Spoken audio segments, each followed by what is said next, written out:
Hare Krishna. To all the devotees there at Scarborough, please accept my humble obeisances. Vancha kalpataru bhayascha kripa sindhu bhaivacha patitanam pavanebhyo vaishnavebhyo namo namaha ananta koti vaishnav vrinda ki jai. Jagat Guru Srila Prabhupada ki jai. ISKCON Vartaman Guru Vrinda ki jai. His Holiness Jayapataka Swami Guru Maharaj ki jai. Hare Krishna. So we'll just offer our prayers to Baladevji and then we'll begin today's session.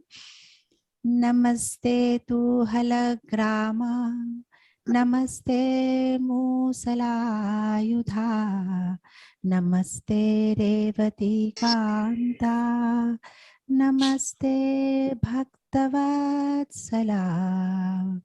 Krishna Balaramji ki jai. Hare Krishna. So I thought we'll start the class today with a verse from Srimad Bhagavatam, Canto 1, Chapter 1, verse number 20. Srimad Bhagavatam ki jai.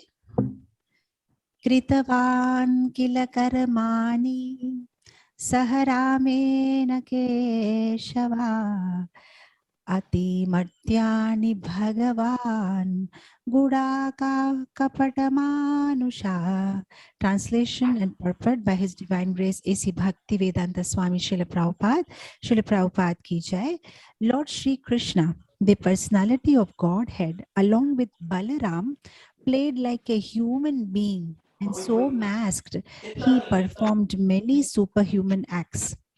The doctrines of anthropomorphism and zoomorphism are never applicable to Sri Krishna or the personality of Godhead. The theory that a man becomes God by dint of penance and austerities is very much rampant nowadays, especially in India. Since Lord Rama, Lord Krishna, Lord Chaitanya Mahaprabhu were detected by the sages and saints to be personality of Godhead as indicated in the revealed scriptures. Many men have created their own incarnations. This process of concocting an incarnation of God has become an ordinary business, especially in Bengal.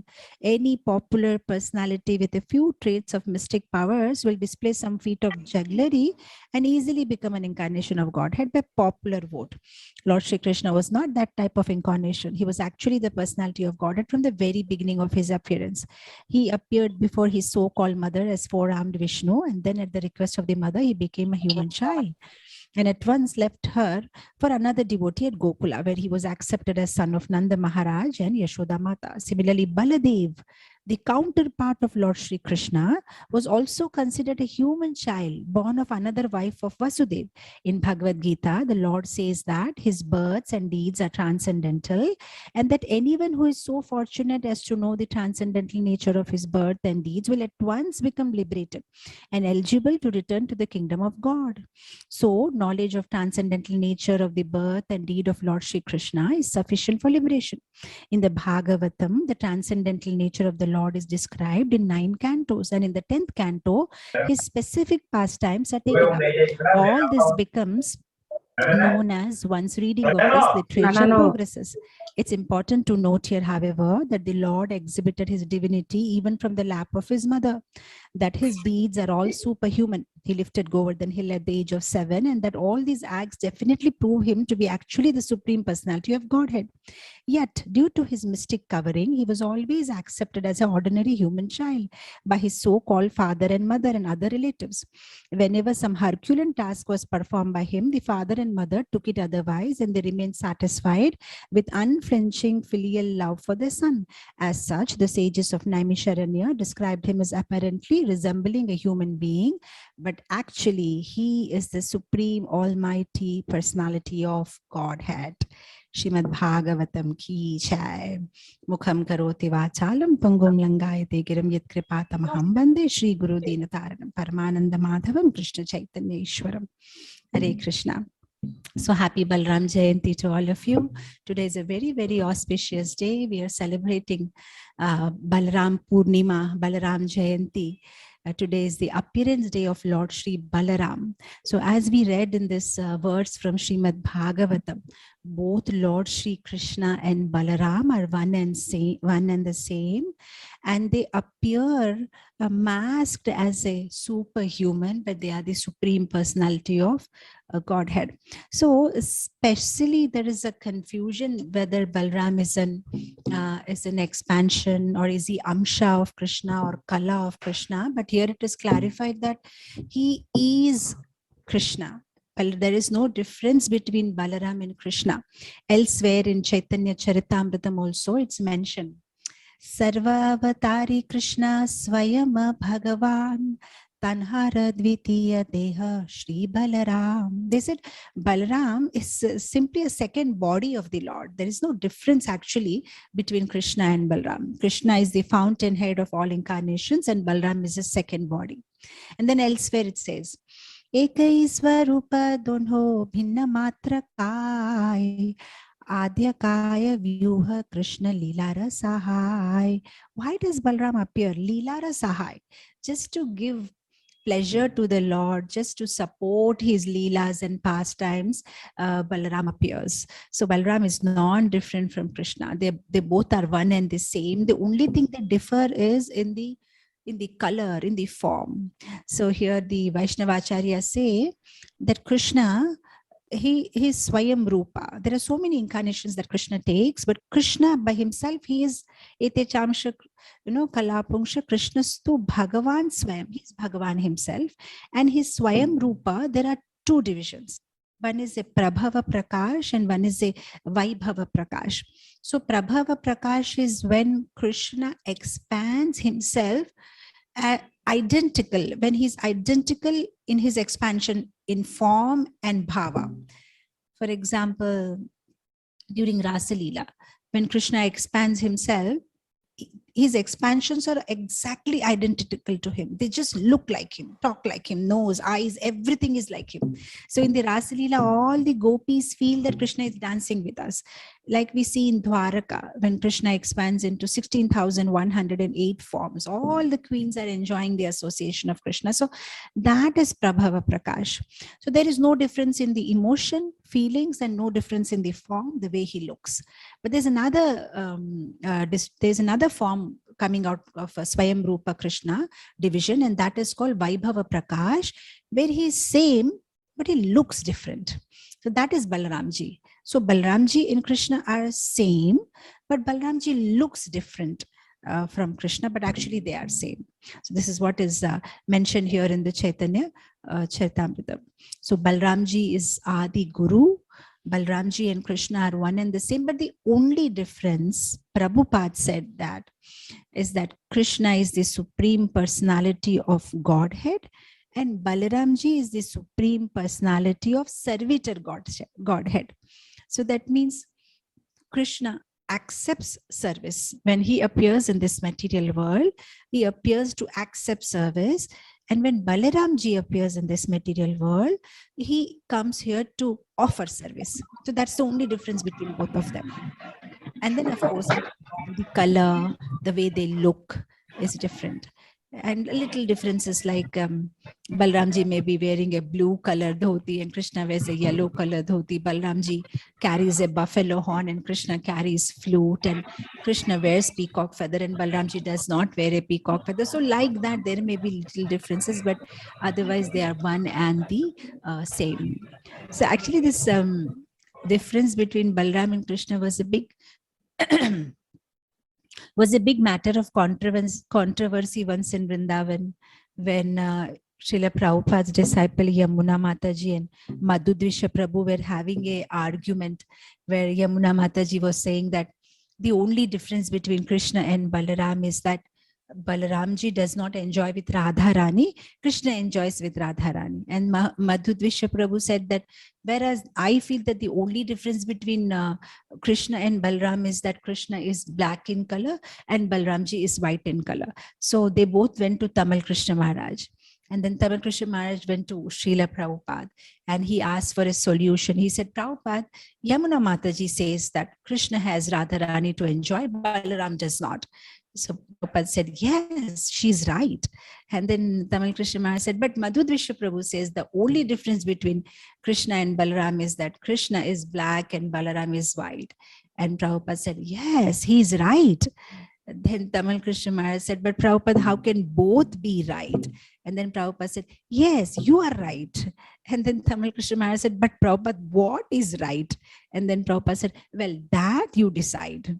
That you decide. So there's basically no difference between Balaramji and Krishna, but only thing in this form, Krishna, because he's Adi Guru, he just shows us how to serve. Actually, Krishna is the supreme personality of Godhead, and he needs to be served in the best way possible.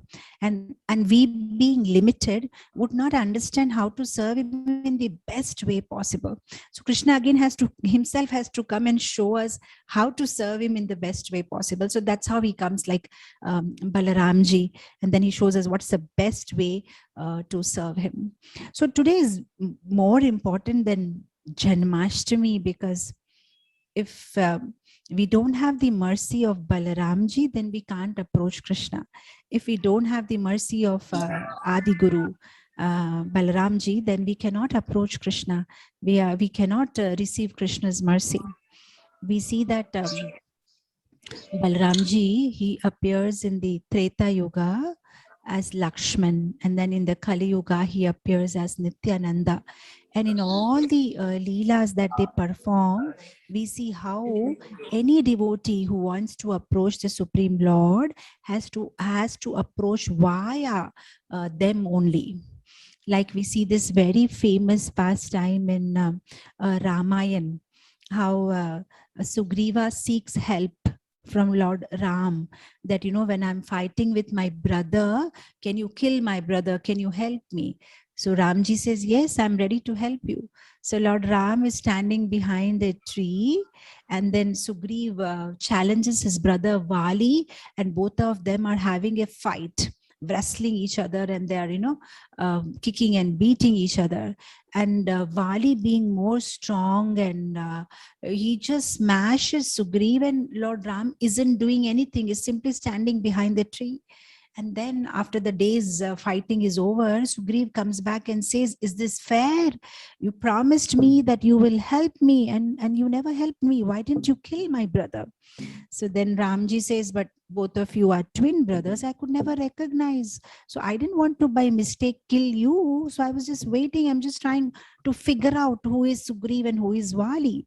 Then what Lakshman does is immediately Lakshman has a garland on his neck, and he takes this garland, he puts it around Sugriv, and he says, okay, now you go and fight. Now Ramji will know who is Sugriv and who is Vali. Sugriv is one with the garland, so now he'll kill Vali. So we understand by these small little gestures that how until and unless he got the mercy of Lakshmanji, Lord Ram was not willing to help him. So it's so important to approach Krishna via Guru, via Balaramji.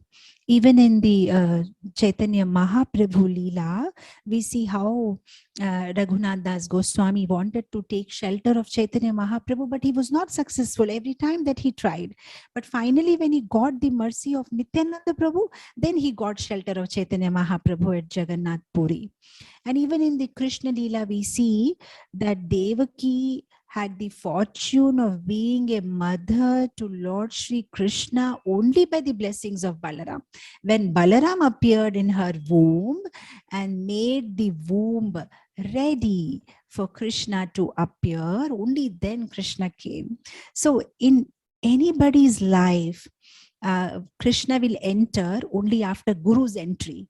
So first Guru enters in our life, and he makes Krishna accessible to us. He makes us able to receive Krishna, and he makes that connection, and only then our spiritual journey begins. So here also we see that how Balaramji, he came, and also Balaramji wanted to make the womb clean, because it was it was habited, even though for a short period of time, by asuras. There is this beautiful pastime of all these six children of Devaki, how they were asuras. They're also known as the Shatagarbha asuras. All these six children, in their previous life, they were all sons of Marichi. Marichi is the Manas Putra of Brahmaji. And the six children were so notorious and they were so disrespectful to Brahmaji that Brahmaji said that go and be born as demons. So they were all born as son of Kalanemi. And who was Kalanemi? Kalanemi was son of Hiranyaksha. So the famous Dio, Hiranyaksha and Hiranyakashipu. So Hiranyaksha's son was Kalanemi, and Kalanemi had the six sons of Marichi as his own sons. But here also, they could not give up their notorious behavior and they insulted Hiranyakashipu. And then again, Hiranyakashipu cursed them. He said, you have been so disrespectful. In next life, you will be killed by your own father. He curses them. So that's how the six sons of Kalanemi are born as the six sons of Devaki, and Kalanemi comes as Kamsa. So like that, he kills his own sons one by one. So the Vaishnava Acharyas say that all these six sons, they represent the six anarthas in our heart. Kama, Krodha, Moha, Lobha, Mada, Matsarya. So unless and until this six anarthas are clean, how can Krishna come and reside in our heart? So the Guru comes and cleans the place. So here the Vaishnava Acharyas, they make very nice comparison.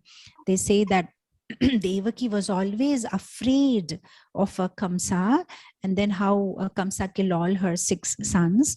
Similarly, the devotees, if they are positively afraid of Maya, they're always living in constant fear of Maya, then all these anarthas are one by one destroyed. And then Sri Guru, brings Krishna into our lives. So this is what happened, and how Balaramji, very sorry.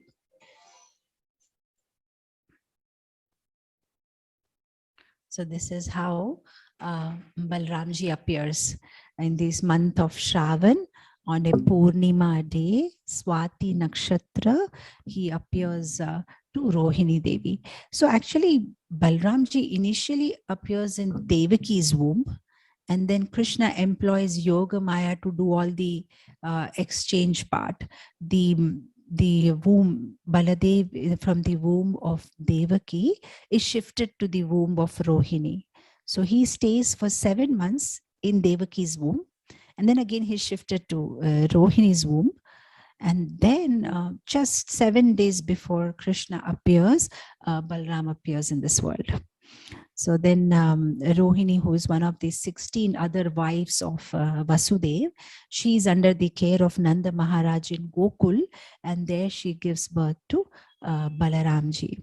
So it is said that when Balaramji appears, he's so beautiful looking, that when Rohini, Mother Rohini takes Balramji in her hand, she's wondering if I'm carrying a baby or am I carrying a basket of flowers or basket of fruits.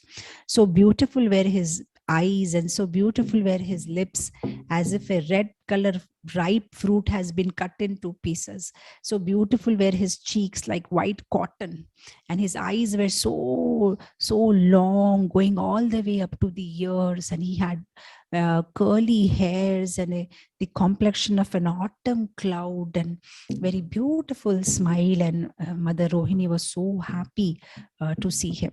So just 7 days difference, both of them, and then Krishna appears to Mother Yashoda, and both of them grow together. So there are a number of pastimes of how both of them had all their childhood milestones together. First time crawling, walking, turning, eating rice, all that they almost did it together.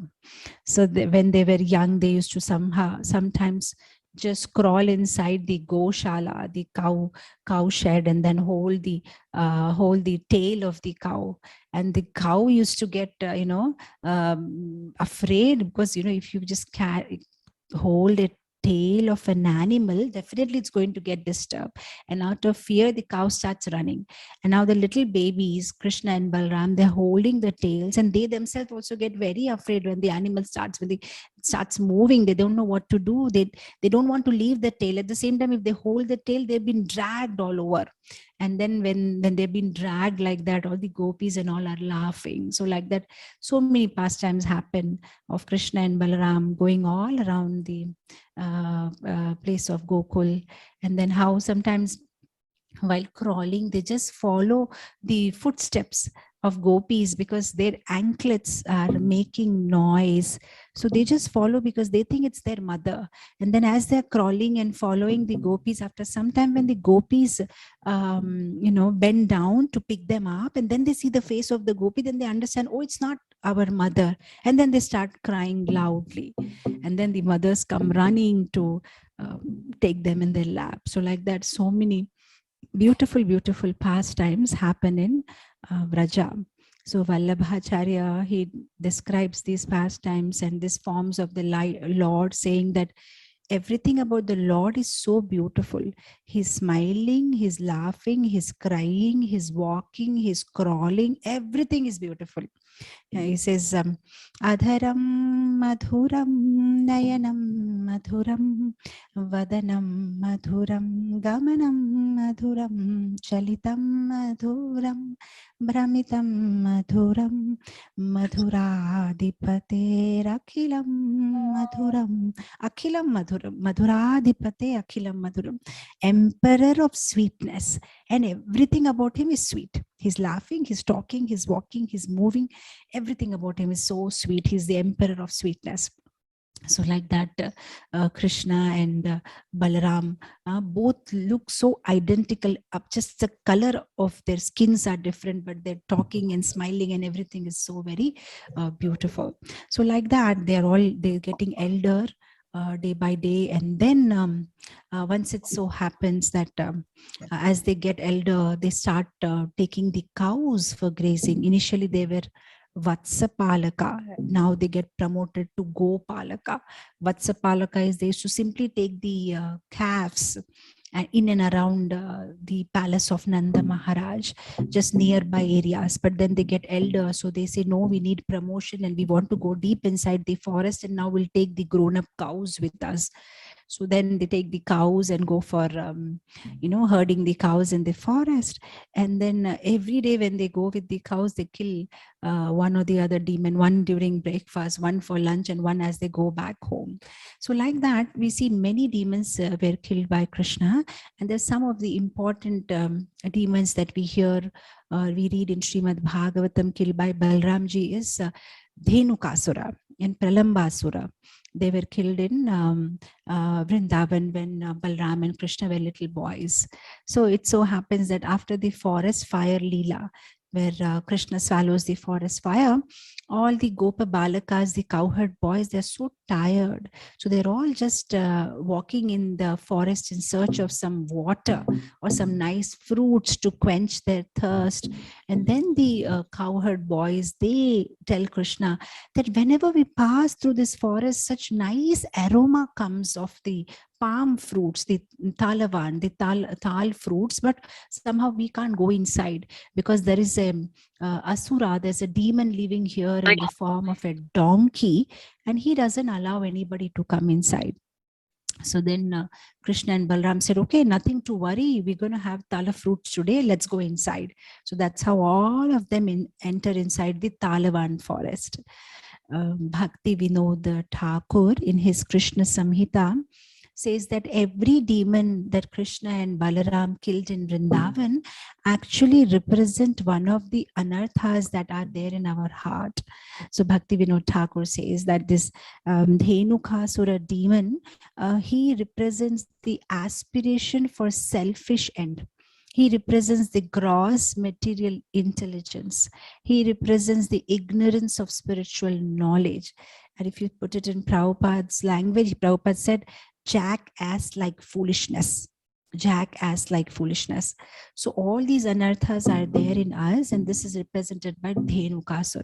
So when they get inside this Tala forest, Balramji immediately goes and he starts shaking all the Tala trees. And when he starts shaking them, lots of ripe Tala fruits, palm fruits, just start falling down on the ground. And immediately all these cowherd boys, they go and pick it up and they start eating it.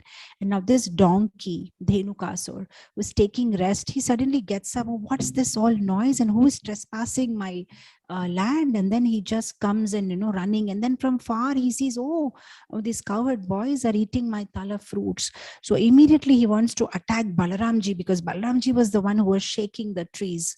So he comes charging, running in full speed. And then he comes and pushes Balaramji. But Balaramji is very strong, so he doesn't even move. And then he tries second time, and then he tries third time, comes running, charging towards Balaramji. And finally Balaramji just, the donkeys, the main strength of the donkeys is in his hind legs. So Balaramji immediately, holds his legs and whirls him round and round and round, and then throws him far off. And then he does it second time. And the second time, when he does it with such force, that finally Dhenukasur is dead. And this time Balramji whirls his body and throws it far off on the tal tree. And now with the motion, with such a force, his body lands on the tree, that particular tal tree also gets uprooted and falls on another tree. And then that tree falls on another tree, and that tree falls on another tree, and all the trees in the Talavan forest get destroyed, one upon another and one upon another.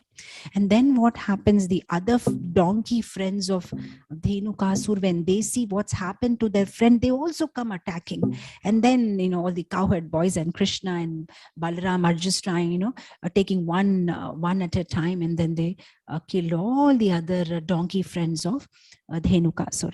And then that Talavan forest becomes a free place for the Vrajavasis to come and enjoy the Tala fruits. Many years ago, I had opportunity to visit this Talavan forest in Vrindavan, but now you don't see any Tala trees there. It's just empty land. There's one Tala tree inside the temple campus. There's a small temple in Talavan, and where all the Leelas, how Krishna and Balaram went inside the Talavan forest, and how Balaram killed Dhenuka. So these are all pictorial represented, but there's no Tala trees as such. So this is a pastime that happens there. So Dhenukasur actually in his previous life, actually he's a son of Bali Maharaj.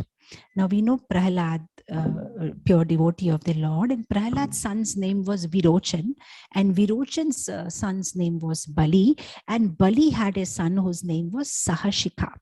And this Sahashika, he was actually once enjoying with 10,000 celestial women in the Gandhamadana mountain.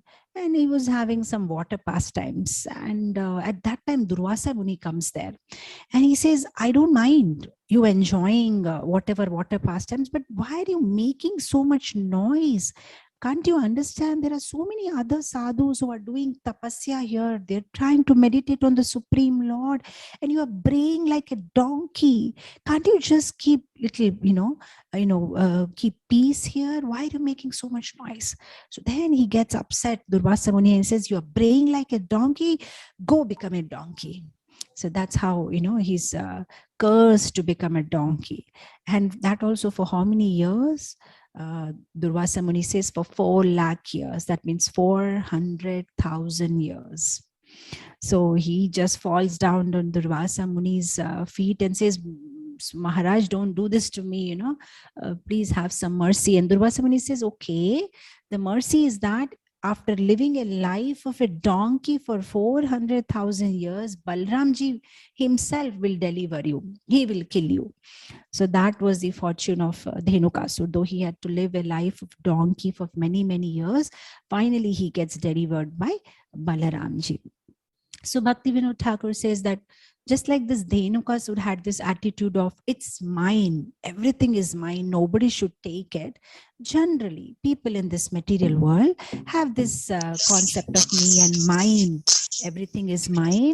All these fruits of our hard labor are mine, and I'm not ready to share it with anybody. But when Guru comes in our life, then he teaches us, no, this is for Krishna. Whatever the fruits of your labor or whatever work you are doing, that should be offered to Krishna. And also, Bhaktivinoda Thakur makes this point that just like a donkey, actually he doesn't need to carry any weight on his back or serve a master, because what donkey requires is pretty simple. He just requires some grass, and grass is freely available anywhere and everywhere. He can happily eat some grass and enjoy. But he thinks in his mind, unless and until I serve a master, how will I get food to eat? So better I serve a master, then he'll give me some grass to eat. But he doesn't have to give the grass is available. So similarly, the Vaishnava Acharyas say that the mentality of the materialistic people is that unless and until I work hard, I need to work, I need to get this, do that, do this. But they don't understand. They simply surrender to the Supreme Lord, and the Lord will take care of all his needs. So he's unnecessarily overburdening himself without realizing what is his constitutional position. The constitutional position of the soul is to somehow or the other get connected to Krishna and go back home, back to Godhead. But he's unnecessarily wasting his time here in this material world, carrying unnecessary burden without understanding what is his real position and what is his real relationship with the Lord. So we are actually acting like donkeys. And then elsewhere, the Vaishnava Acharyas say that just like the donkey keeps braying unnecessarily, making so much noise, the people in this material world, they're braying like donkeys. If they're not speaking about Krishna, then they are braying like donkeys. When we speak about Krishna, that is speaking. Otherwise, we are simply braying. So like that, so many, so many qualities of donkey we have. Gossiping, talking unnecessarily, taking unnecessary material burden, being ignorant of our constitutional position, and having this attitude of me and mine. So only when a spiritual master comes in our life and gives us a blow like Balaramji did to Dhenukasur, we won't be able to come out of this donkey-like jack-like foolishness. So this is the lesson we learn from this pastime of Dhenukasur. So then the other demon that was killed by Balaramji was Pralambasur. Bhaktivinoda Thakur says Pralambasur represents hypocrisy, because Pralambasur comes in a disguise. He doesn't come like a demon. See, at least Dhenukasur was not in disguise. He was as he was. But Pralambasur comes like a sweet, innocent, cowherd boy. So he's disguising himself. So Bhaktivinoda Thakur says that he represents hypocrisy, dambha in us. Sometimes we also act to be what we are not. So Pralambasur is representing hypocrisy. He's representing lusty inclinations for personal gain. So then what happens in Pralambasur's pastime? He comes like a little boy, and when these cowherd boys are playing with Krishna and Balaram, he gets mixed in the lot. And then there is this special game being played where Krishna and Balaram are the team leaders of the opposite side, and the condition of the game is that whoever loses will have to carry whoever wins on their shoulder. So what happens is Krishna's team loses and Balramji's team wins. And this Pralambasur is one of the cowherd boys in Krishna's team. So now he gets an opportunity to carry Balramji on his shoulder. And that is what he was looking for, because he had heard about so many demons getting killed by Krishna. So this time he didn't want to approach directly Krishna. He thought, I'll kill Balaram, and in his separation, Krishna will die, because Krishna is so attached to Balaramji. So Pralambasur, he carries Balaram on his shoulder, and that's what the other coward boys are doing. Those who have lost the game, they're just carrying the winners. So everybody is going in one direction, and Pralambasur suddenly changes the direction, and it carries Balaramji in an opposite direction. And then Balramji is thinking, what is this? What's this happening? Why is this boy taking me somewhere else? And then Balramji realizes, oh, looks like he's a demon. And then Balramji starts increasing his weight. He becomes more heavy and more heavy and more heavy. And when Balramji becomes very heavy, then Pralambasur is not able to keep his disguise anymore, and he just comes to his original form of the demon. And as soon as Balramji sees his original demon form, and then Balramji gives one kick on his head with his fist, and that's the end of Pralambasur. So such a beautiful lesson we learn from this, that Guru can actually show us the mirror. We may be in disguise, like Pralambasur was in disguise, but the Guru shows us the mirror. What are your anarthas? Where do you lack, and what can you do about it? In front of Guru, we come off to our original form. We can't keep hiding. We are what we are. And then from there, he takes us to the right direction. So like that, both the lusty desires and ignorance is destroyed by the mercy of Shri Guru. So Balramji kills Pralambasur, Dhenukasur, and then Akrura comes. And then both Krishna and Balaram, they go to Mathura. And then, of course, they go to Sandipani Muni's ashram. They go to Sandipani Muni's ashram, and then they fight with Jarasandha 17 times, and then they go to Dwarika, and like that, so many pastimes happen. Some pastimes in Vrindavan, some pastimes in Mathura, and some pastimes in Dwarika. And when Balramji and Krishna are all settled in Dwarika, Balaramji, since he's Guru, he's the one who's more merciful than Krishna. He's just thinking about the Vrindavan Vasis, how they are suffering in separation from Krishna. So he decides that I will just go to Vrindavan, stay there for some time, and console the Vrajavasis. So he goes to Vrindavan. He stays there for almost 2 months, and giving his divine association to all the Vrajavasis. So once it so happens that Balramji is enjoying his drink, like Balramji's favorite drink is Varuni. Varuni is the honey which is mixed with a little camphor and little sea leaves. It's very tasty, and that's Balramji's favorite drink. So once Balramji is having his favorite drink, and all his gopis are around him, and there's so many pastimes happening, and Balramji feels that, oh, I should refresh myself and take bath in Yamuna. So he calls Yamuna, okay, can you come close to me? I want to take bath. And Yamuna ji, seeing the mood of Balramji, is a little apprehensive, and she decides not to come forward. And then Balramji gets very angry, and then he takes his plow and he's ready to cut Yamuna ji into different tributaries. And then Yamuna ji becomes very afraid, and she says, no, please stop, and here I am, I'm ready to serve you. So this one pastime happens in Vrindavan after Balramji comes back from Dwaraka. So Jaidev Goswami, in his Dasa Avatara Stotra, he mentions this pastime, how Balramji with his plow had made Yamuna ji afraid.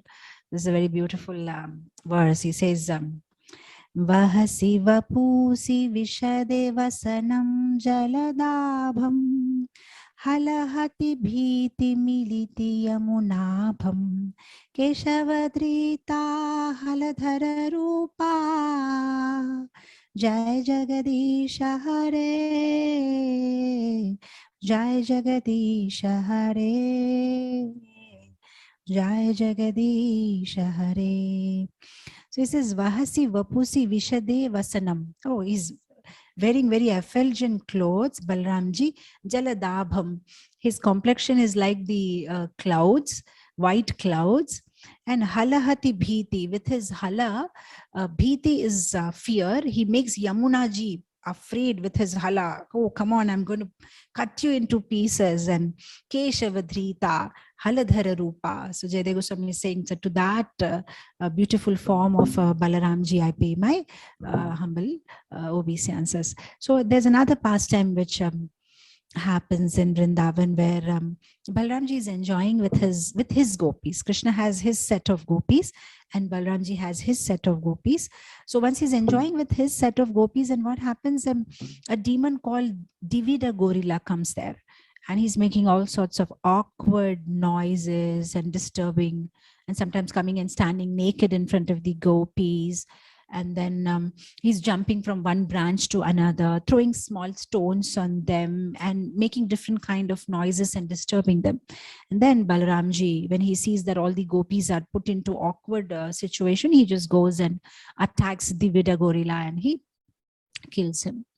Now, of course, this Divida Gorilla pastime is also very important for all of us sadhakas because it gives a very important teachings. Because this Divida Gorilla, just in the Treta Yuga, he was in Lord Ram's army. He was in Lord Ram's army and he fought against Ravana to get Mother Sita back. So he was an amazing devotee and he had rendered service to Lord Ram. But here, the same Divida Gorilla in the Dwapar Yuga, because he had a long life, here he becomes against Krishna and Balaram. So why is that? Somebody who had served the Lord, how come he becomes against the Lord? So the Acharyas say that it is because of bad association. This Divida Gorilla had taken the association of Narakasur. And as a result, he got all the bad habits and he went on the other side. So instead of being devotee of Krishna, now he was a demon and he had to be killed by Balaramji. And of course, elsewhere I had read that there's another very deep reason behind why this happened. They said that during the war with Ravana, when Lakshmanji fell unconscious and Hanumanji had to go and get the Sanjeevani, the herbs, the medicinal herbs, this Divida Gorilla who was serving Lord Ram had a thought in his mind. They say that Ram and Lakshman are God. Maybe Ram is God, but is Lakshman also God? Because if he is God, why does he need external help from Hanumanji? Why can't he cure himself? Why is he lying like that? So maybe he's not God. Maybe he's just an ordinary human being like, So what happened here? Lakshmanji is Guru. So the moment somebody thinks the spiritual master or Guru to be an ordinary person, the countdown begins. The countdown towards the downfall in a spiritual life begins. So this is what happened. Just because he considered Lakshmanji to be an ordinary human being, he was bereft of Vaishnava association and he ended up taking association of Narakasur and he fell further down in his devotional life. And one fine day he came in under the bracket of Asura or the category of Asura. So then finally Balramji kills Divida Gorilla. And then there's another pastime of Balramji killing Roma Harshana Sutta. So when this all this war is happening in Kurukshetra, Balramji does not want to be part of this war. So he just goes on pilgrimage. So on one such pilgrimage, he goes to Naimisharanya. And there he sees that Roma Harshana Sutta is there with 88,000 sadhus, sages, and they're all surrounded and Bhagavad Katha is going on. And the moment Balaramji enters, everybody gets up out of respect, awe and reverence for Balaramji. But Roma Harshana Sutta, he does not get up from his Vyasasana, he just sits there. So Balramji immediately gets very angry and he takes a piece of grass, just a strand of grass in his hand and touches, Roma Harshana Sutta, and immediately he dies. And the moment he dies, all the sages, the rishis in the Naimisharanya, they're just, making loud noises. Alas, alas, what have you done, Balaramji? We had just blessed him for a long life and he was giving us Krishna Katha. And how come you have killed him? What was his mistake? So then, Balaramji explains that how a person who is delivering Krishna Katha should also be following it in his life. It's not only about speaking, it's also about showing by realization. Whereas Roma Harshana had no realization because he was speaking about the Supreme Personality of Godhead. But when actually Supreme Personality of Godhead walked inside, he was not ready to offer respect. So a person who has no such realization and is full of arrogance, how can he be the right candidate to speak Krishna Katha? So what's the use of hearing Krishna Katha from such a person? So Balramji wanted to show it to the world by example, because that position of sitting in a Vyasasana, it has to be taken by a person who is actually able, who is actually capable of it. And it's not for anybody who has a good vocabulary or knowledge goes and sits there. They should be connected to Krishna. Just like, we may be having the best, we may be having the best Apple phone, but if that Apple phone does not have a SIM card, it will be useless.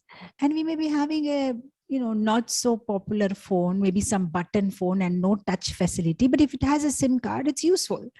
So somebody may be amazing speaker, but if he himself is not connected to Krishna, if there is no realization, then what's the point? There is no connection, there's no SIM card. It may be looking very good. And then somebody may not be so, so good at speaking skills, but if he's connected to Krishna, then he can also connect us to Krishna. So a very beautiful lesson Balaramji teaches by killing Roma Harshana Sutta. And then the sadhus, they are like, what next? What are we supposed to do? We want to hear katha. Then Balaramji says, okay, your blessings will not go waste, because son is also a representative of father. So now we will depute Roma Harshana's son, Suta Goswami, to be the leader of all the sages, and he will narrate the katha. And not only that, he says, I'm ready to atone. And Balaramji, being the supreme personality of Godhead, he says, if you want, I'll bring him back to life. But I just wanted to teach him lesson, because it's not correct what he did. So he's supposed to get up and show respect. So they said, no, Balaramji, whatever you have done is good, but as a matter of atonement, we just want one help from you. And he says, what is that? He said, every day in the evening, when we are performing this fire sacrifices, there's a particular demon called Balvala. He just comes and throws urine and stool, and he just disturbs our whole fire sacrifice with all contaminated things he throws in our fire sacrifice, and he disturbs it. So kindly kill him. Then Balaramji kills Balvala, and that way he serves the sadhus in Naimisharanya.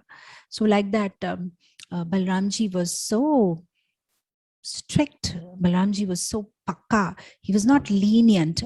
And Guru can't be lenient, says Srila Prabhupada in so many places, because the Guru is lenient and he's not strict. Then how will the disciples improve? So as Adi Guru, he was laying down these examples. Like we see in the case of even Balaramji kills Rukmi, the brother of Rukmini Devi, because they were just playing some dice game, and 2 times Balaramji loses in the beginning, and the 3rd time Balaramji wins. But Rukmi and the other people out there, the king of Kalinga and the other friends of Rukmi, they just make fun of Balaramji and they say, no, you have not won, we have won it. And Balaramji is saying, well, look, I won the game. And he said, no, you have not won it. And when this argument is going on, there's a voice coming, the celestial voice, from the sky, and they say, no, we declare Balramji has won. Still, they're not accepting. And then Balramji gets very upset, and then, he takes out his weapon, and then he kills Rukmi. Not only killing Rukmi, even the other kings who were king of Kalinga, he just breaks his teeth, and then he kills other people also who were making all ruckus. They're making lots of noise. And so this is the job of Guru, to correct them, because we see that Rukmi had such a low morality standard. Though he could easily see that he has not won, but he was not guilty about trying to cheat Balramji, and he thought it's okay. So Balramji taught him a lesson. So of course, Balramji is a good mediator also. When this Lord Krishna and Jambavati's son Samba, he goes uninvited to the marriage ceremony, the Swayambara, the ceremony where the girls select her groom. So he just goes uninvited, and there all the kings are there in this big assembly waiting for Lakshmana to select her husband. And this Samba, he goes and simply kidnaps her and runs away. And then all these Kurus, they attack him, and then they imprison him. And when this message goes to Dwaraka, all the Yadus, they get angry. Come on, let us attack Hastinapur. What does Duryodhan think himself? How can he imprison our son? But then Balramji says, no, I will through the mediation, Duryodhana is my very dear disciple. So I'll go and talk to him. So then he goes and then he enters into Hastinapur, but he doesn't enter the palace. He stays outside in a makeshift tent. And then all these Kurus, they come to welcome him. And then he very sweetly tries to negotiate the situation and says, okay, whatever happened has happened. Now let us get them both married. But then Duryodhan does not agree. Actually, Balaramji had great hope that Duryodhan would agree, but then they all start making fun of Balaramji. They say that, oh, you are talking, how can a goat take away the lion's share? Okay, where the Yadus are and where are we Kurus? There is no match and will not give our daughter to your son. Then Balramji gets very upset. After these people leave his tent and go back to the palace, and they're all making merry. We did good thing, we showed Balramji his position. They're all talking. Meanwhile, Balramji simply takes his plow and starts dragging the whole city of Hastinapur. And for him, it's so simple. He's just dragging it as if, dragging some toy train. And he was ready to put the whole Hastinapur city inside Yamuna. He's just dragging it. And these people who are inside the palace, they're like, what is this? There's an earthquake. Everything is moving. And then immediately they understand Balramji is doing this, and they just jump and run and they fall on Balramji's feet and say, okay, we are very sorry, and here is Lakshmana and Samba, and let's do the marriage. So then they have a grand marriage and they give lots of dowry, lots of gifts to Samba, and that's how Balramji comes back with Samba and Lakshmana. So many such pastimes. And then there is how Balramji gets married to Revati. How there was this one king called Revaka in Satyuga, and he had this amazing daughter who was so full of good qualities, very beautiful and very good natured. So he was just wondering, who is an capable guy, whom should I give my daughter in marriage? So he could not find a proper groom, so he goes to Brahmaji. And those days in Satyuga, it was pretty easy, they could go up and down. He just goes to Brahmaji, and then Brahmaji is busy in something, and then after that, when he comes out of the meeting, he says, what brings you here? So, well, I'm just looking for a proper groom for my daughter.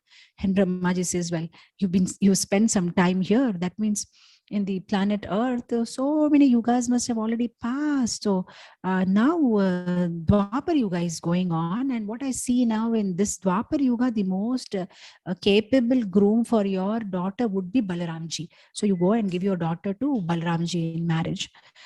Now, the thing is that these people were from Krita Yuga. So they were all like 40, 50 feet height. They are from different yuga. And when they come and meet Balramji, they see Balramji is maybe 14 feet or, 16 feet or something like that. And they don't know what to do. And then Balramji says, okay, I'll sort it out. So Balramji just expands his plow, and then he drags Revati down, to his own height. And then that's how Balramji then gets married to Revati. So like that, so many different pastimes of Balramji we hear from different Vaishnava acharyas.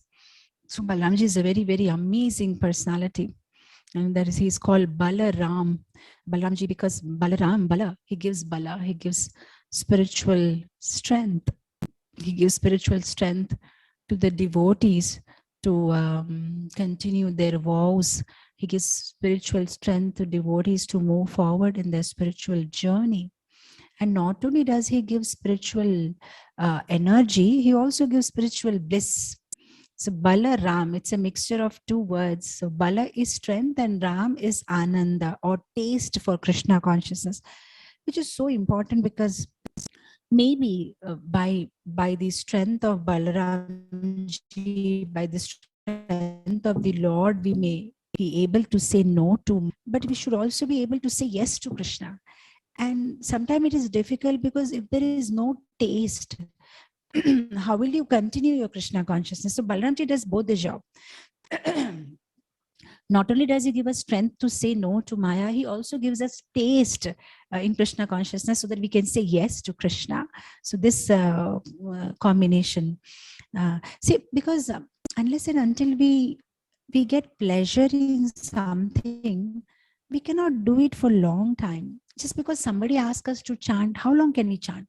Just because somebody asks us, okay, please hear Bhagavatam class, how long can we hear? Unless and until we get something out of it.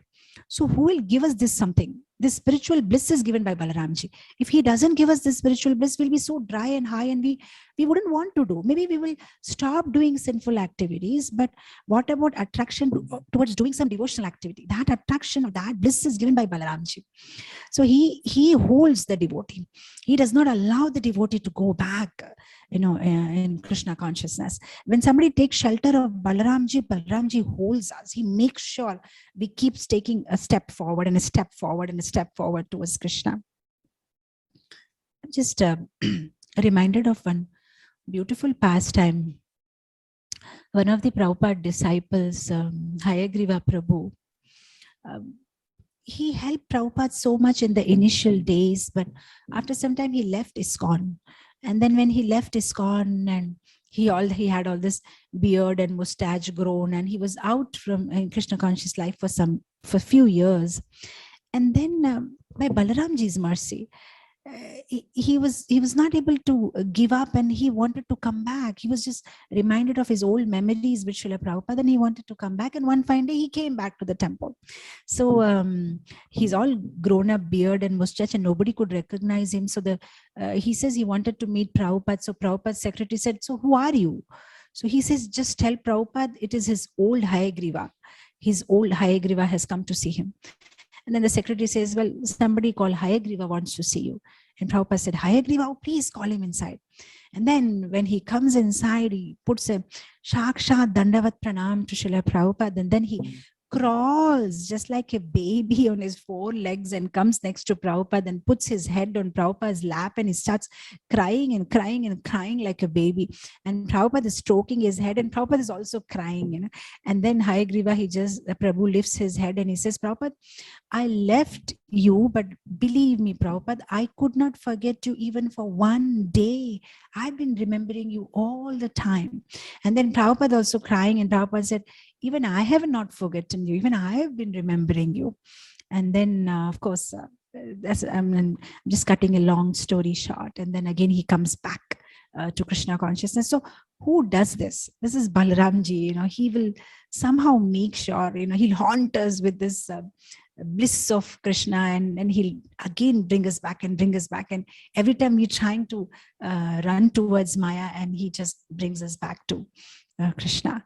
So Balaram, he gives us a spiritual strength, and also gives us spiritual taste, because without taste, we may have strength, but we can't continue unless and until we get a taste. So he's called Balaram. He's called Balabhadra. Balabhadra means one who brings all auspiciousness in our life. The moment he enters our life, all the inauspiciousness goes away. He's called Baladev because he gives us spiritual intelligence. If there is the whole problem is senses. The senses can be controlled by mind, and the mind can be controlled by intelligence, and intelligence is given by Balaramji. The moment Balaramji gives us intelligence, takes away all our ignorance, then we can easily control our mind, and mind can control its senses, and senses can be employed in Krishna's service, and that's how our life will become blissful. So Balaram, Baladev, Balabhadra is called Rohini Nandan. He's called Shankarsana because he Akarshana, he got attracted to another womb. From Devaki's womb, he went to another womb of Rohini Matas. He's also called Shankarshana. He's called Ananta. Ananta because limitless. His service is limitless. There is no boundary. Balramji is always eager to offer service to Krishna. He's also called Haladhara. Haladhara because he's always holding the hala, the plow. There are 2 weapons that Balramji is always having. One is the mace, the gada, mace, and one is the hala. And with this 2 things, he helps the devotees. So just like the farmers, they use the plow to make a land proper, ready, the land ready for doing agriculture. Because you have to make the land, trees will come out. So similarly, with his hala, with his plow, he plows our heart and removes all the weeds, removes all the anarthas. And then our heart becomes a conducive place to sow the seeds of Krishna Prem. And then the Bhakti Lata creeper will come out so nicely. And then with the help of the mace, Balramji removes all the obstacles in our life which are disturbing in our Krishna conscious life. So he is a Haladhara with his hala. He makes us our heart a proper place for Krishna to enter. I'm reminded of this one pastime where one devotee made some puris for Srila Prabhupada. So Prabhupada was just holding the puri, and Prabhupada said, "Is this puri?" Because it was flat. It was not, it was not blown up and like how the puris are supposed to be. So he said, "What is this?" So the disciple said, "Prabhupada, this is puri." The Prabhupada said, "Why is this puri like this?" Then the disciple said, "But Prabhupada, the atta is not good. The flour is not good. That's why the puri has come out like this." And then Prabhupada says, "Okay." So he doesn't say anything. After eating, he washes his hand and says, "Let's go to the kitchen." And with the same atta, Prabhupada also makes rolls a puri, and then he fries it in the in the ghee, and then the puri comes out very nicely, nicely blown out, puffed up, nicely puffed up. And then Prabhupada shows this puri to his disciple, and he says that, "I know how to make good puris, and I also know how to make good devotees, and I can make good puris even with the bad atta. And you may be a bad atta, but I know how to make you good devotees." So that's the job of the guru, to make the devotee, to make the disciple's heart a proper place for Krishna to reside. So he does the cleaning part. That's what Balaramji does. We may not be capable, we may not have that ability, but he makes us, when we take his shelter, then he makes us, gives us that ability to serve Krishna. And because that's what he wants to do. He just wants to serve Krishna, and he wants to connect others in serving Krishna. Because otherwise you just see Yashoda serves Krishna in Vatsalya Bhava, in parental affection. Gopis, they serve in conjugal bhava, in Madhurya Rasa. And you see the Gopa Balakas, the cowherd boys, they serve Krishna in friendship, Sakya Bhava. But you see, Balaramji is the only personality who serves Krishna in all the bhavas. As a friend also, in Sakya, Madhurya, Vatsalya, Shanta, in all the bhavas, Balaramji is serving Krishna. We see that Balaramji is sometimes a sakha, a friend to Krishna, teasing Krishna, pulling his leg, pinching him, making fun of him, and giving him that Sakya rasa. We know this famous bhajan of Surdas, where he's explaining this particular pastime, where Krishna comes home one day all crying, and Yashoda Mata is asking him what happened, and he says, "Mother, you know what Balaram did today? He was telling me in front of everybody that Yashoda is fair complexion and Nanda Maharaj is fair complexion, and how come you are black? So looks like you're not their son. Probably they just purchased you from the market." Just imagine how I must have felt insulted in front of everybody. Is it true? Am I not your son? And then Yashoda is like, "No, no, no. Who said that? No, Balaram is saying that." And mother, if you would have said that to me in private, we could have sorted out. But he said it in front of everybody, and everybody heard it. So Yashoda Mata is like, "No, no, you are my son." And then Krishna says, "But then why am I black?" And then Yashoda is saying, "But no, no, you are black because you were born in the black night, midnight. That's why you got the color black." And then Yashoda Mata says, "No, no, but actually, you are drinking the milk of the black cow. But that is why you are black." So like that, Yashoda Mata is trying to, appease him and trying to console him. So like that, Balram is giving all rasa, by teasing him. So Sakya rasa. And then Balram also is, giving a service to him by Madhurya Rasa, because Balram expands himself as Ananga Manjari, who is the younger sister of Radha Rani, and she helps in the conjugal pastimes of Radha and Krishna. When they meet together, Ananga Manjari's job is to make sure nobody disturbs when Radha and Krishna are together. She will make sure that which monkey is making noise, or hope some monkey is not disturbing by jumping from this branch to another. She'll just make sure all those things happen. So like that, in the Madhurya Bhava also, Ananga Manjari is serving Krishna. So Balram is serving in Madhurya Bhav, Balram is serving in Sakhya Bhav, Balram is also serving in Vatsalya Bhav. Balram is so protective of Krishna as the elder brother, always taking care of him with motherly affection. And Krishna also very affectionately calls Balaramji Dauji. In fact, not only Krishna, the whole Vraja calls Dauji. Even of today, you go to Vrindavan, you don't ask anybody, where is Balaramji temple? You say, where is Dauji temple? They'll say, okay, yeah, here's Dauji. He's Dauji for everybody, elder brother for everybody. In fact, everywhere in Vraja, you hear this very popular bhajan, Dauji ka bhaiya, Krishna Kanhaiya, Krishna Kanhaiya, Dauji ka bhaiya. They sing it so beautifully and loudly. Who is Dauji's little brother? Oh, it's Krishna. Oh, who is Krishna? Oh, he is Dauji's little brother. So that's how they talk about Krishna and Balaram. So in Vatsalya Bhava also, he's so protective about Krishna. In fact, all that Leelas, where Krishna gets, in fight with Kaliya, and then the Brahma Vimohan Leela and the Damodar Leela where Krishna gets tied. All this happens on the day Balaram is not with Krishna. Because when he's with Krishna, he won't allow Krishna to go inside Yamuna. He won't allow Krishna to go inside deep in the water. But on these days was Balaram Jayanti, in Balaramji's birthday. That's the only day when he's away from Krishna, because Rohini Mata insists that today is your birthday, so you stay home. So she makes him take bath with the sacred water, and then anoint him with ointments and black kajal, and then decorate him, and then perform some ceremonies, and then give charity to Brahmins, and then take him to some relative's house, feed him nicely. So many such ceremonies happen on the day of birthday. Do some go puja. So those days Balaram is not going with Krishna, and Krishna is on his own with the other cowherd boys, and he lands into some of the other trouble. But when Balaramji is there, he's so protective. In fact, when they go for herding the cows, Balaramji is always walking in the front, because Krishna is walking in leisure, looking at the gopis, sometimes with the cows, talking with his friends. But what Balaramji does is he goes deep inside the forest, and then with his plow he makes a way for Krishna, just checking everything is okay. And then he's just with the plow he's making marks on the floor, on the forest, and there Krishna knows, okay, this is the way we have to take, because Balaramji is already gone front.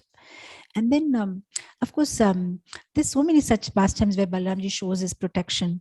Like there's sometimes the clouds, they even now today, of course now the cities are so polluted, I don't know if you can even see the clouds, but if you just look at the way sometimes the formation looks like somebody's nose, looks like some kind of a form of tiger or lion. So sometimes the clouds, they look so fearful. Then Balramji and the other cowherd boys, they used to go running uphill Giriraj, Govardhan, and with their herding sticks, behave as if they're holding some sword, and they'll start fighting with the clouds, and they're telling Krishna, don't worry Krishna, this is not a lion, don't worry, it's looking like that, but it's not a lion, and if it is so, I'm there, I'll protect you. So like that, Balaramji is always taking care of Krishna in Vatsalya Bhav. So Vatsalya Bhav, Madhurya Bhav, in the Sakhya Bhav, and even in the Shanta Bhav, Shanta Rasa, how Balaramji is rendering service to Krishna. He's expanding himself as the Dham, the Mayapur Dham, Vrindavan Dham, Dwarka Dham, all these Ayodhya Dham, these are all expansions of Balaramji. That means when we go to Dham, what we are actually doing is we are walking on Balaramji's head. That's why we have to be so careful when we go on pilgrimage, especially to these holy Dhams. That's why they say that going to Dham is like it's like walking on a sharp sword. It's smooth, but it may cut you anytime, because you chant one round in Dham, it's like chanting 1,000 rounds, but you make one mistake in Dham, it's like making 1,000 mistakes. So one has to be so careful that when they go to Dham, they don't have material aspirations or material desires for sense gratification. and they're pretty serious for what they have come for, because otherwise Balaramji will get upset, because he's just bearing our burden on his head with the only motive that we are getting connected to Krishna. And if we're not doing that, then it definitely is not going to like it. And not only that, because Balramji is Dham, what way he renders service to Krishna is, when the demons come to attack Krishna, Balramji expands the Dham, makes it more larger and more larger. And the demon keeps running, but he's not able to touch Krishna. And when Krishna is hungry and is remembering Mother Yashoda, then Balramji contracts the Dham and makes it so smaller that 2 steps Krishna takes and he's back home in Mother Yashoda's lap. So he keeps on contracting and expanding the Dham. So like that, he renders service to Krishna. And not only that, Balramji is expansion of Dham everywhere. Dham in the sense, not only Mayapur, Vrindavan, wherever Krishna is being worshipped, like all the ISKCON temples, these are also Dham. And only with Balramji's mercy can we have a temple. I'm reminded of this past time, how when in the initial days we had trouble of getting land in Mayapur, Srila Prabhupada had told his devotees, why not you worship Balaramji? Unless and until Balaramji shows his mercy, you can't get land for making temple for Krishna, because Balaramji is the one who expands as Dham. And then lo and behold, devotees did worship, and within and within 3.5 weeks, the whole matter was sorted out. And Baladevji actually came in their dream also, and he said, yeah, I'll sort it out, don't worry. And that's how they got the Mayapur land. Some issue was there. So like that, even all these musical instruments that we play in the temple, whether it's harmonium, kartal, mridang, this is all Balaramji. That's why we're so respectful to the musical instruments. We can't touch them with our legs or something. These are all expansions of Balaramji. So like that, we see in the I'll just end it in another 5 minutes.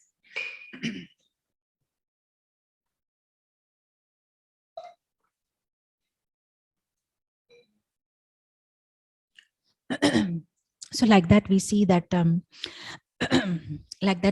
Balaramji in the Vatsalya rasa, he worships, he serves Krishna.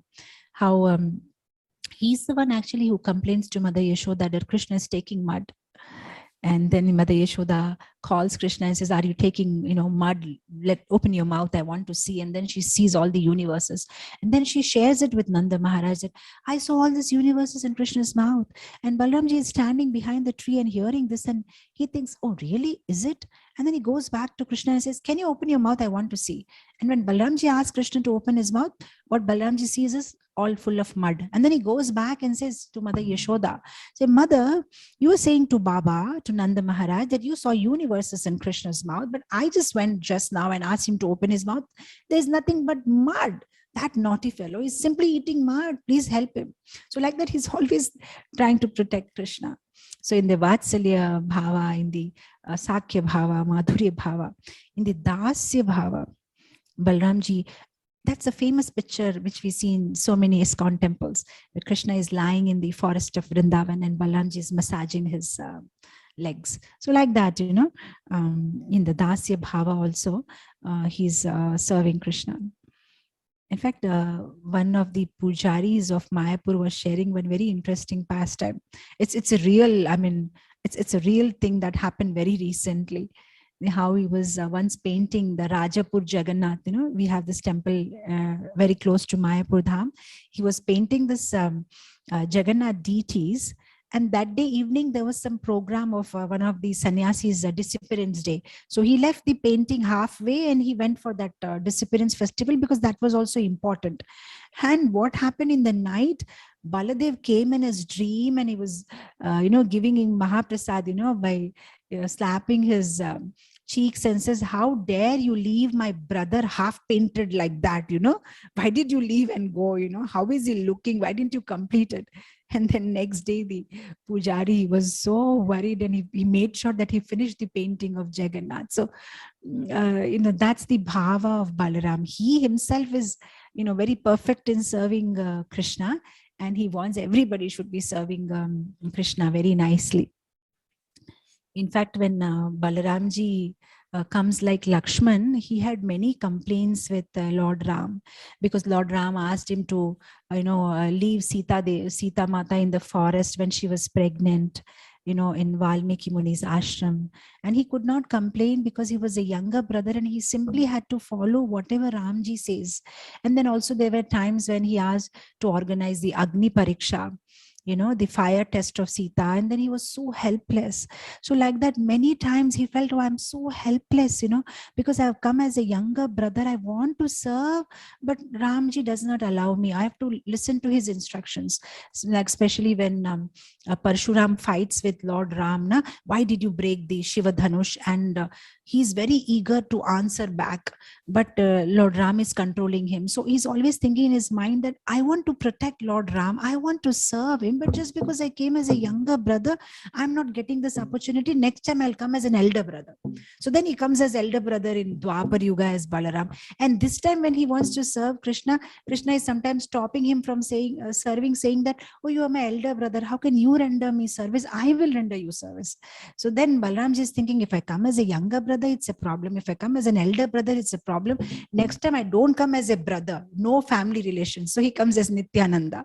So there is no such family ties, and then he can serve Krishna as he wants. So we see in the form of Balaram, he was like Avadhuta, no such restrictions on him, and he did whatever he wanted to do. He even broke the sannyasa danda of Chaitanya Mahaprabhu, and he did whatever way he wanted to serve Lord Shri Krishna to the fullest of his heart's whatever, to satisfied his heart by serving in the way he wanted to serve.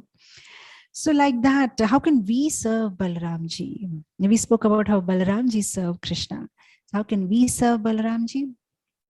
When we serve our spiritual masters who are representative of Balaramji, when we serve our respective gurus, Siksha gurus or Diksha gurus, and when we take their instructions as our life and soul, and that is one way we can please Balaramji, because they are representing Sri Balaram. So when we serve them, we are serving Balaramji. So we discussed many leelas, and I think it's time to stop. And of course, there are so many such beautiful leelas. I've tried to tell them, in very short and very briefly. I have described these leelas, but we really want to relish it. You have to dive into Krishna book, and or you have to dive into the 10th canto, and to hear all these nectarian pastimes in more details. So of course, all these scriptures are like those ripe mango fruits hanging in the tree, and of course we are all like those ants, and these mango fruits are not accessible to us. But if a parrot comes and puts its beak inside this ripe fruit, then some juice may fall on the ground. So Sukhadev Goswami is like that parrot. And even though the rasa has fallen on the ground, it is still inaccessible to us because it's in Sanskrit or Bengali, which we may not be able to understand. But Krishna Kripamurti, Abhay Charnaravinda Bhakti Vedanta Swami Srila Prabhupada has come into our lives, translated into so many languages and made accessible to us. And this is his 125th birth anniversary. So some thought on this is that if we want to please him for what he has done to us, if we want to show our gratitude to him, maybe we should dive deep into these books which he has written day and night, sacrificing his sleep for all of us to relish and apply in our lives. And also not only reading it ourselves, maybe distributing it to others would be one beautiful way of expressing our gratitude to Srila Prabhupada. And on this very auspicious and beautiful day of Sri Balaram Jayanti, I pray on behalf of all of us from the core of my heart to Sri Balaramji, that he gives us strength to say yes to Krishna, no to Maya, and with the help of his plow and mace, he removes all the obstacles in our spiritual life and removes all the anarthas from our heart, and deputes us all in devotional service in a way that pleases Guru and Krishna. With this, I'll end it here.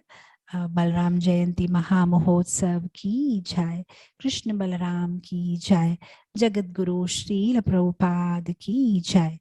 Hare Krishna. Thank you. Hare Krishna Mataji, wonderful lecture. Actually, we learned so many things and we could not realize that's already 1.5 hours. We thought it was. Can you hear me, Mataji? Yes, now I can hear you. Sorry, that's my mistake. So it was a wonderful class. We could not realize that it's already 1.5 hours. I was thinking it's only 35 minutes or so. Mataji, so many things we learned from your class.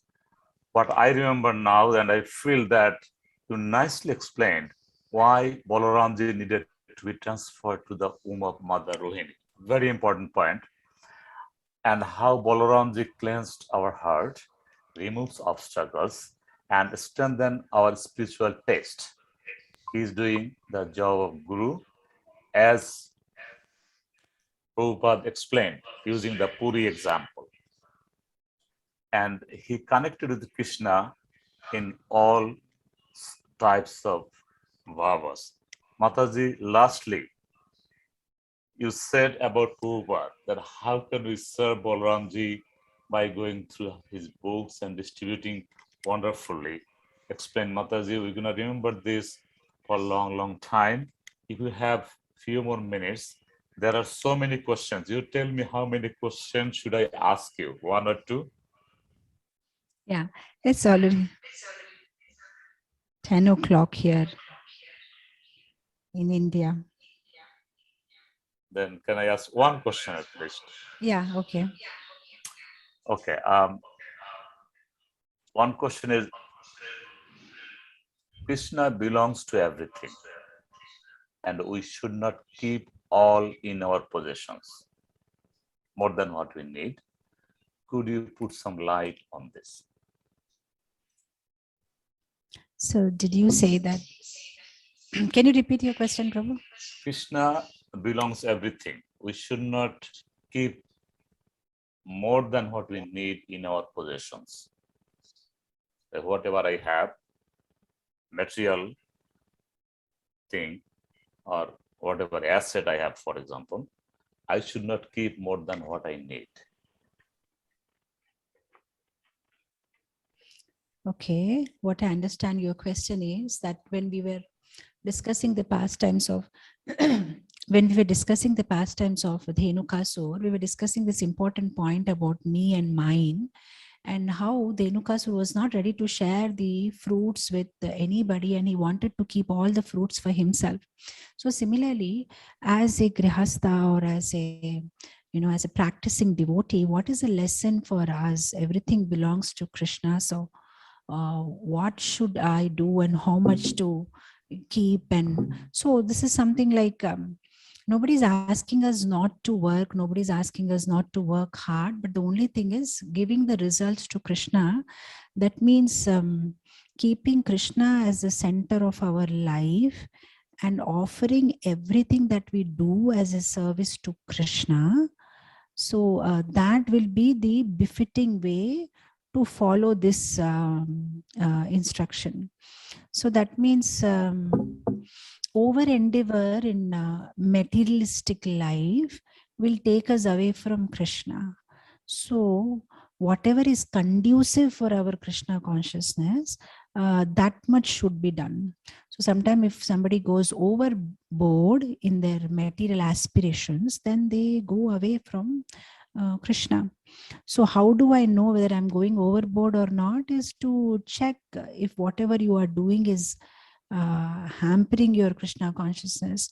Are you able to carry on your Krishna consciousness in a smooth way or not? If it's causing a lot of obstacles, then we bring it down, because the whole point is our main goal in life is to go back home, back to Godhead. So meanwhile, since there is, here we are and there is Goloka Vrindavan, we are on a journey. So while we are there, since the senses are active, they need to be employed in some or the other way. We can't keep them inactive. So that's the whole point. But if somebody loses the focus of the goal, then what's the point? Suppose if we are traveling in a train, of course we want to be comfortable when we are traveling in the train. We don't want to go in a general compartment. We want to have reserved seats. We want to have comfort. But all the time we are conscious that I want to be comfortable, but I don't want to settle inside the train. It's not my permanent place. When my destination comes, I want to get down.